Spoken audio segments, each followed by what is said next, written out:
El Manchester City ahora mismo es cuarto clasificado en la Premier League y hoy nos preguntamos, ¿le pasa algo al actual campeón? ¿Es para preocuparse o se solucionará con el tiempo? Pues vamos a analizarlo.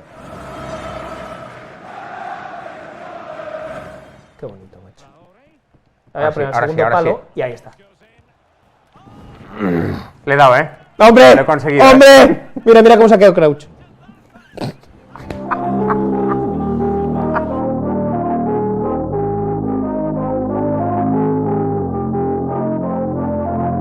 Bueno, y ya ha llegado esa época del año en la que decimos que el Manchester City no está bien, le pasan cosas y tal. Normalmente lo que le suele pasar es que luego el Manchester City dice, ok, acabaré ganándolo todo, pero ahora mismo toca el vídeo de analizar, no sé si los problemas del Manchester City no es una crisis, pero al menos ver qué le está pasando al equipo para no estar al 100%. Sí, parece evidente por su posición en Liga que el Manchester City no está rindiendo al nivel que alcanzó en la recta final de la temporada pasada. Ya sabéis, fue una temporada histórica, consiguió el triplete igualando al único equipo que lo había logrado en toda la historia del fútbol inglés, que fue el Manchester United en 1999, triplete de Liga, Copa y Champions League. Antes de entrar en la contenido propiamente del vídeo, una pequeña aclaración. Cuando vamos a comparar en varias fases la temporada pasada del Manchester City con la actual. Cuando hablamos de los primeros 16 partidos, porque son los 16 partidos que lleva el Manchester City de la temporada, lo vamos a comparar con los primeros 16 partidos de la temporada pasada, sin que sean necesariamente las primeras 16 jornadas, porque hubo alguna aplazada que se jugó más tarde, ¿vale? Así que los primeros 16 partidos contra los primeros 16 partidos de la temporada anterior. Porque dirás, pues la jornada 7 se jugó en febrero. Bueno, pues esto no cuenta, esa jornada no tiene 7 sentido. No tiene lo que queremos ver es cómo estaba el equipo los primeros hasta 16. Más o menos esta época del año. Bueno, vamos a empezar con la primera pregunta de todas. ¿Está tan mal el Manchester City o es que simplemente la Premier League está exigente este año, pero no hay tanta diferencia con el año pasado? Bueno, no es muy grande la diferencia cuando se trata de un equipo de puntuación tan alto, pero sí están un poco peor, porque nos hemos fijado en la puntuación y el año pasado, después de 16 jornadas, llevaban 38 puntos. La proyección era en 90 puntos a final de temporada. En esta iban 33 en 16 jornadas. Es una diferencia de 5 puntos, no es mucho, pero la proyección es de 78 puntos, que ya os digo que desde hace muchos años no da para ganar la Liga. En esta temporada, además, el Manchester City ha tenido un registro interesante y es que ha tenido una racha de 4 partidos seguidos sin conseguir la victoria, con 3 empates y una derrota. En este caso ha sido su peor racha desde marzo y abril de 2017. Así que la primera conclusión, teniendo en cuenta estos datos generales, es que el Manchester City no es un drama absoluto, pero es evidente que está lejos del nivel que alcanzó la temporada pasada. Entramos ahora en el detalle de dónde pueden estar las claves de esta versión inferior del Manchester City de esta temporada y tenemos que comenzar, lógicamente, hablando de Erling Haaland. Erlingo, bueno, hay que abrir un melón aquí. Es un bluff Erlingo, es el jugador más sobrevalorado de la historia. Estamos hablando de un tronco disfrazado de futbolista. Es muy difícil con Erlingo, pero allá vamos. Muchachos, es posible estar saliéndose con unas cifras que ya le gustaría a cualquier otro delantero del mundo y al mismo tiempo no estar rindiendo a un nivel óptimo.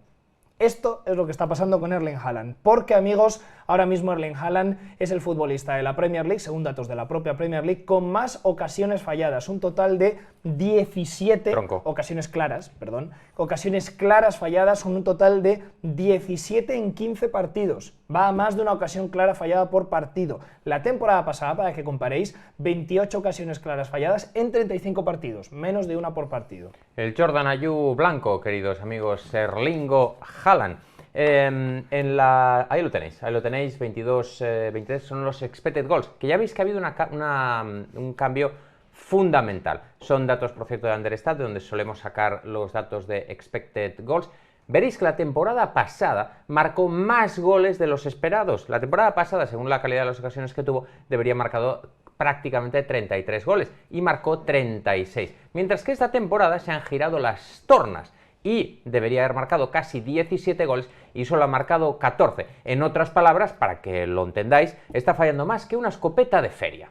Esto luego se traduce en cuando estamos viendo al Manchester City, que tengo la sensación de que por partido decimos, ostras, la que ha fallado Haaland, o la temporada pasada no la fallaba. Bueno, pues se está traduciendo en estos números porque ahora no está rindiendo como debería según la estadística avanzada. El Manchester City genera muchos goles, pues le exige también marcar muchos goles a su 9.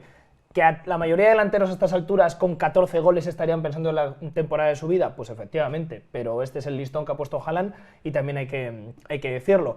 Lo que no ha cambiado en el Manchester City es la dependencia de los goles de Erling Haaland sobre el total, porque la temporada pasada Haaland marcó el 38% de los goles del Manchester City en Liga. En esta, esos 14 goles representan el 37%, así que siguen dependiendo exactamente igual de él. Por un lado, el goleador, que fue fundamental la temporada pasada, pero Ilie, ¿y la defensa? Los números de la defensa no dicen que esté muy mal el Manchester City en cuanto a que es un coladero comparado con el año pasado, pero hay algún detallito que sí que hace saltar las alarmas. Sí, comenzamos por los números generales, que ya veréis que no son muy diferentes esta temporada respecto a la temporada pasada, pero luego cuando escarbemos un poco más os daréis cuenta que algún problema subyace. 17 goles en contra en 16 jornadas la temporada pasada, 17 en contra en esos 16 partidos que estamos analizando todo el rato, 17 goles en contra. En esta son solo 18, uno más. ¿De acuerdo?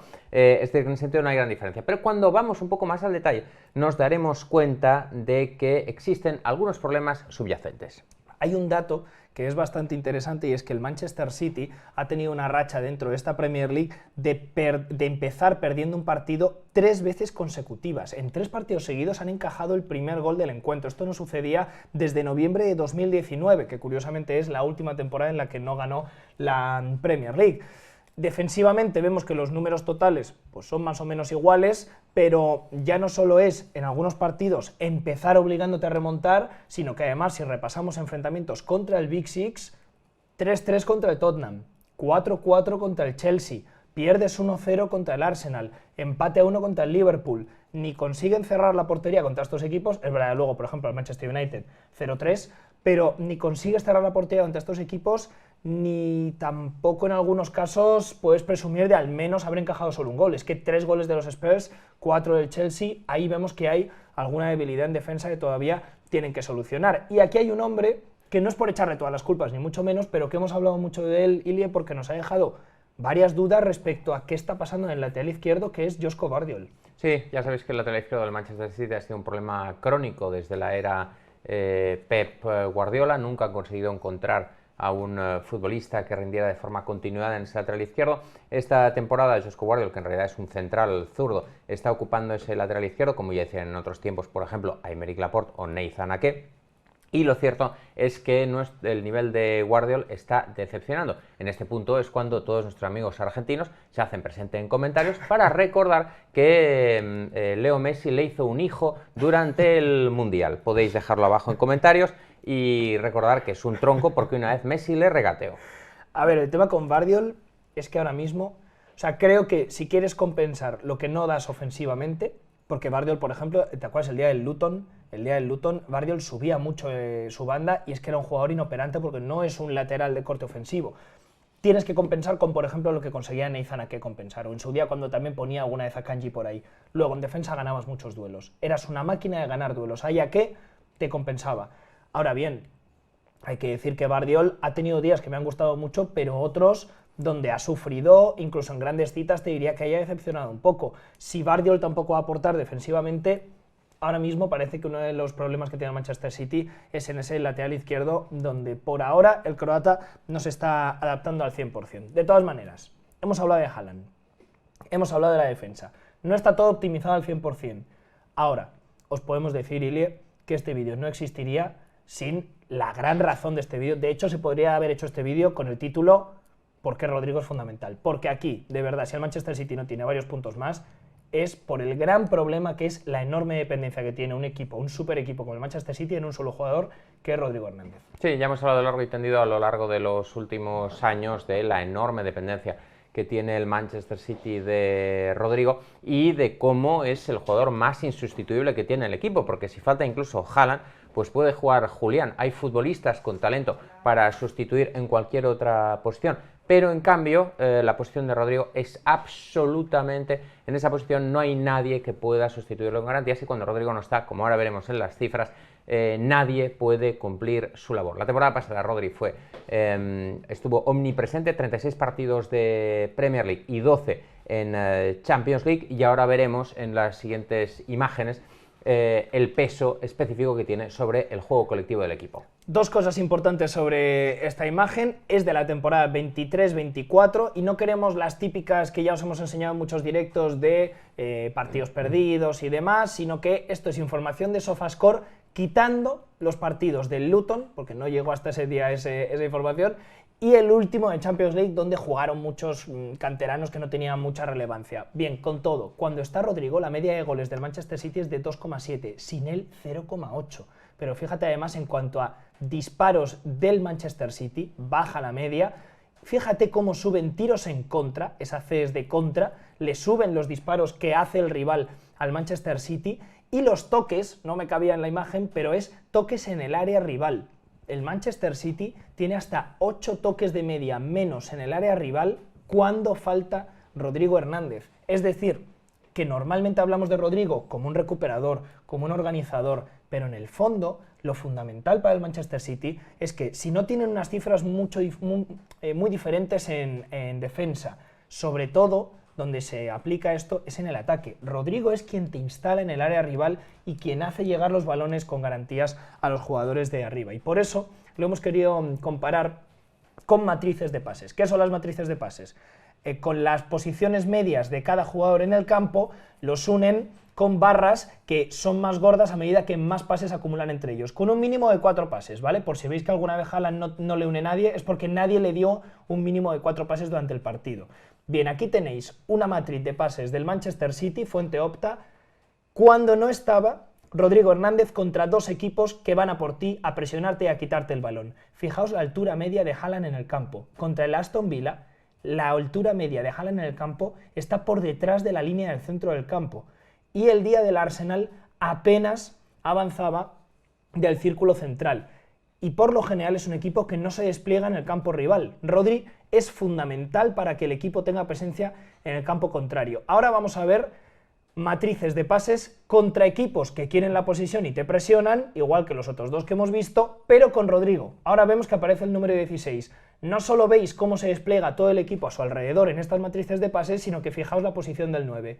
Haaland está mucho más cerca del área rival y en todo caso podríais decirme, bueno, en el caso del Tottenham no está tan lejos de la posición que habíamos visto en la matriz anterior. Bueno, pero fijaos cómo se despliega el equipo y la cantidad de jugadores que hay en el campo rival disfrutando de toda esa libertad que les da Rodrigo. Si no está Rodrigo, el Manchester City no se despliega en el campo rival y sobre todo Haaland vive mucho más lejos del área. Sí, es evidente que el Manchester City con Rodri es mucho más profundo y mucho más amplio con balón.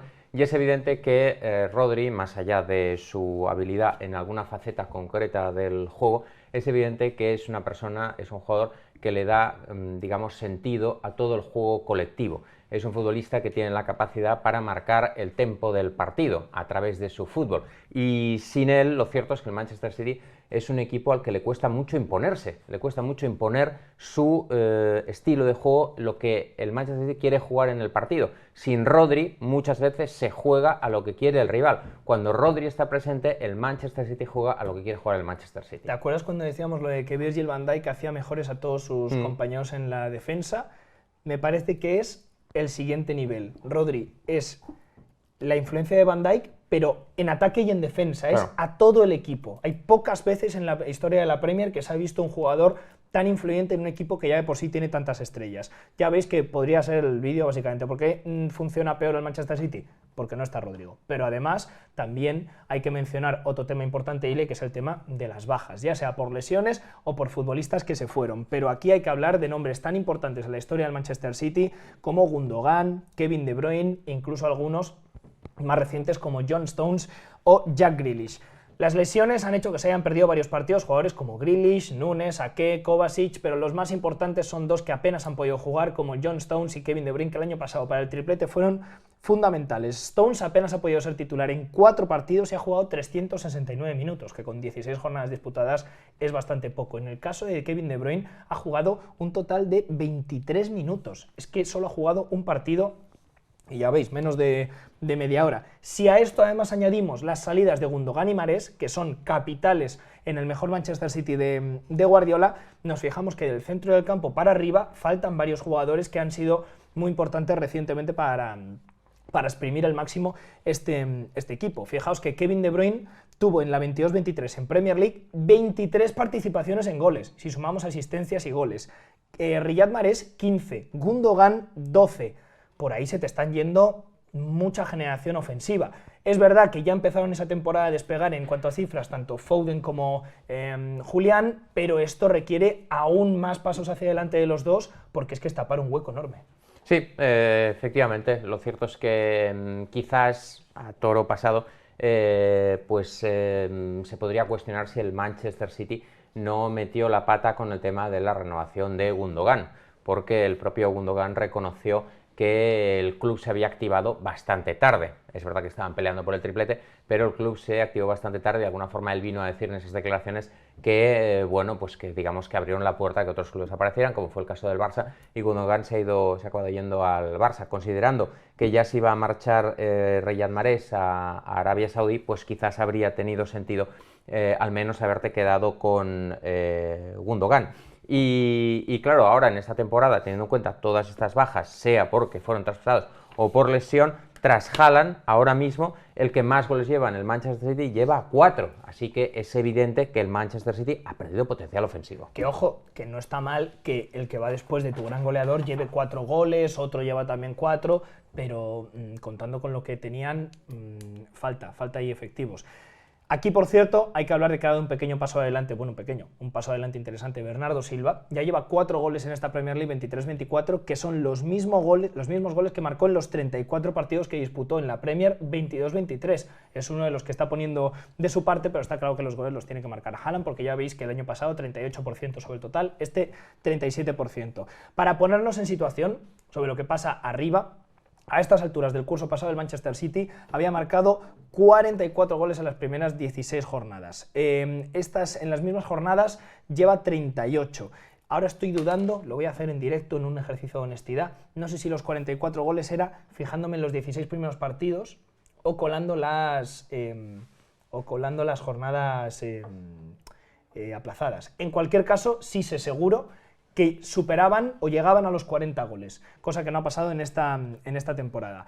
Como veis, no es una diferencia enorme, pero luego si nos fijamos en los partidos, en todos esos momentos en los que no han sabido definir Haaland, no han tenido una alternativa a Haaland cuando no tenía un buen día, ahora mismo las diferencias son tan mínimas que esto te haría tener más puntos si los vas a necesitar. Al final ahora la sensación es que falta un pelín más de aportación goleadora de Foden, de Julián o de Doku, que ojo, a mí Julián me está encantando cómo está jugando, me está encantando.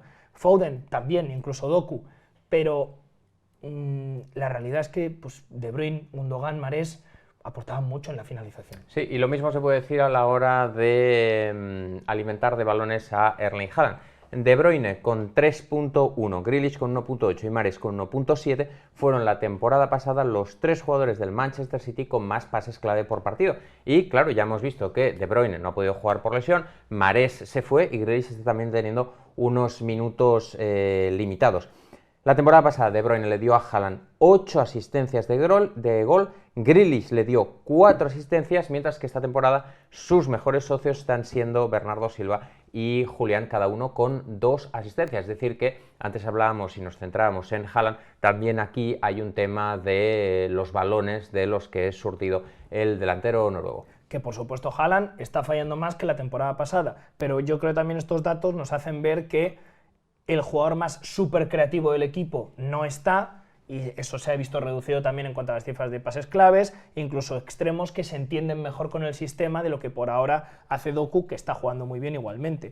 Precisamente hablando de extremos, también queríamos brevemente hablar de Doku y de Grealish, porque ese cambio ha sido uno de los más relevantes esta temporada, ya sea por las lesiones o simplemente porque está en el banquillo ya Grealish, pero son dos extremos diferentes, y es que Grealish creo que es mejor en la finalización y Doku mejor en el regate. Guardiola este verano parecía muy obsesionado con ganar muchos metros con sus conducciones, con jugadores que supiesen conducir el balón y que progresasen con esas conducciones. Kovacic, Núñez, Doku. En el caso del extremo izquierdo, vamos a comparar los mapas de calor de Grealish y de Doku en esta temporada. Lógicamente el de Doku tiene más zonas rojas porque ha jugado más partidos y por eso el de Grealish no está tan relleno, pero aún así hay una cosa que creo que sí que refleja muy bien, y es que a pesar de que el que Grealish la muestra es más pequeña y entonces se marcan menos zonas, fijaos que Grealish llega con mucha menos intensidad hasta la zona de la línea de fondo y se mueve mucho más hacia adentro, por la zona de la frontal, porque a Grealish no le sale tanto ese movimiento, ese manejo de las dos piernas para ir hasta la línea de fondo y poner balones. Es un jugador al que le sale el recorte hacia adentro para levantar la cabeza y buscar a Haaland o simplemente disparar. Doku es un jugador con mejor manejo de las dos salidas, pero que en cuanto a la finalización, ahí sí que deja un poco más de dudas, por toma de decisión, por capacidad de disparo, capacidad de pase. Está ganando vías o al menos maneras de tener factor sorpresa en los 1 contra 1, pero en cuanto a finalización a Doku todavía hay que pedirlo un poco más, porque lleva 5 asistencias, está muy bien, pero recordemos que 4 de ellas es en el mismo partido contra el Bournemouth. Sí, mientras que Grealish la temporada pasada marcó 5 goles y dio 7 asistencias. Es evidente que son dos futbolistas de perfil diferente, son los dos muy buenos en lo que hacen. En el caso de Doku, el tema del regate y ganar línea de fondo. En el caso de Grealish, pues un futbolista mucho más de meterse por dentro y de perfil mucho más asociativo. Muchas veces en estos casos las cifras favorecerían, si miramos asistencias y demás, a Doku, pero hay una parte aquí que es más difícil de medir, que es la incidencia que tiene Grealish sobre el juego colectivo. Y a mí me da la impresión de que Guardiola, potenciando a Doku, que entiendo que es un futbolista que efectivamente tiene la capacidad de ganar partidos por sí solo y desbordar, y es un futbolista de alguna forma que se vale por sí mismo para generar peligro, creo que está perdiendo una buena parte del juego colectivo al no contar con Grealish, y yo creo, mi impresión es que Grealish irá entrando poco a poco un poco más en el equipo. De todas maneras, que nadie nos entienda mal en cuanto a que esto es Doku tiene que irse ya del 11 ni nada por el estilo. De hecho, no, son jugadores diferentes. Grealish ha tenido algún partido en el City esta temporada que no me ha gustado mucho. Y cada uno tiene su momento, pero me parece que Doku es autosuficiente y entonces siempre te va a conseguir un cierto rendimiento, mientras que Grealish es un futbolista que hace jugar más a los demás. Entonces me parece que parte del bajón de juego colectivo tiene que ver con el hecho de que se está potenciando más el perfil extremo que el perfil más asociativo del falso, digamos lo que se llama un falso extremo, que en realidad es más un interior que juega por dentro. O sea, al final también aquí es simplemente una explicación de qué cosas han cambiado en Manchester City, y aquí claramente ha cambiado la concepción del extremo. ¿Qué es mejor o peor? Lo dirá el resto de la temporada. Doku todavía tiene mucho que recorrer, pero es una cosa que os tenemos que contar por ese cambio del perfil. Claro, con todo esto, si sumamos la ausencia de Rodrigo con estas bajas que os hemos dicho, ya sea porque se han ido, porque están lesionados o porque juegan menos, tenemos el mejor ejemplo, la bomba de relojería en el partido contra el Aston Villa, en esa derrota por 1-0 del que antes también os enseñábamos la matriz de pases. Ese día, contra Unai Emery, el Manchester City registró su menor cifra de disparos en un partido de Premier League desde que Opta analiza este dato, con un total de 2, mientras que también fue la menor cantidad realizada por un equipo de Pep Guardiola en la máxima categoría. No realizaron ni un solo disparo en la segunda mitad, la primera vez que sucede esto en una mitad de la Premier League desde abril de 2010, contra el Arsenal en el primer tiempo. Te diría que incluso es un partido que resume todo lo que decimos, porque esos 2 disparos, en cambio, fueron 2 disparos clarísimos de Erling Haaland, que falló, eso sí, porque también estuvo muy bien Dibu Martínez, pero todo encapsula muy bien lo que está sucediendo en el Manchester City, aquel partido contra el Aston Villa. Ahora bien, para cerrar el vídeo, Ilie, lo hemos puesto aquí de título en el guión, calma, porque todavía queda y nos conocemos muy bien al Manchester City. Sí, ya sabéis que en los últimos años hemos venido hablando de cómo el Manchester City en general le ha costado más empezar las temporadas, pero en cambio a medida que ha ido avanzando y sobre todo en la recta final ha tenido un rendimiento siempre muy sólido que le ha llevado a conquistar el título en 4 de las 5 últimas temporadas. Por ejemplo, en la temporada 21-22 el Manchester City construyó la consecución del título de Liga sobre una increíble racha a finales de 2021 e inicios de 2022. Entre el 6 de noviembre y el 12 de febrero ganó 14 partidos y solo empató 1. Esta temporada no es esa la dinámica en esta parte del año, pero cuidado, porque en la 22-23 tuvo varios tropiezos entre noviembre y enero, pero entre el 12 de febrero y el 21 de mayo igualó exactamente la racha de la que os hablaba antes, 14 victorias y solo un empate. Es decir, cuidado, como decía Nacho, porque en cualquier momento el Manchester City tiene la capacidad para encadenar 14 partidos, empatar 1 y eso inevitablemente le llevaría de nuevo al liderato de la Premier League.